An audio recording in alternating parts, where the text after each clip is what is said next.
Los nominados a la mejor interpretación son...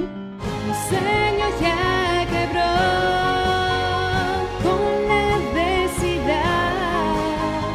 Muere mi ilusión,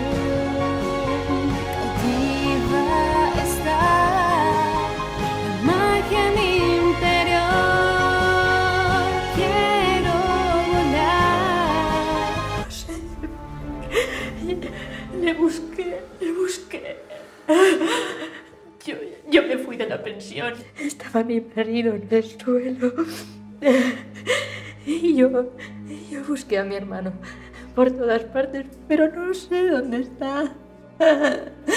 No lo sé.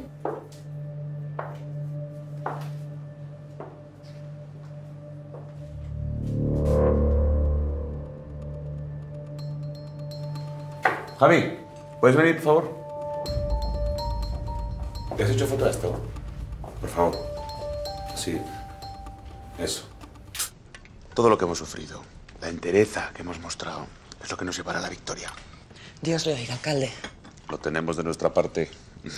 Y eso ya es suficiente garantía. Ojalá vuelva a imponerse el orden y vuelvan a unirse nuestros pueblos. No se puede separar lo que Dios y la naturaleza unieron hace miles de años. Me alegra oírle decir eso.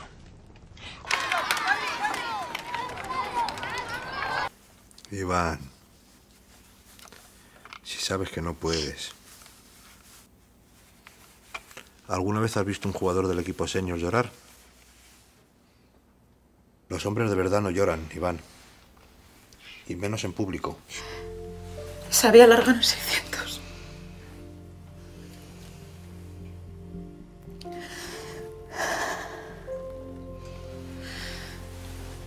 Pero no se va a salir con la suya. Le he denunciado por estupro.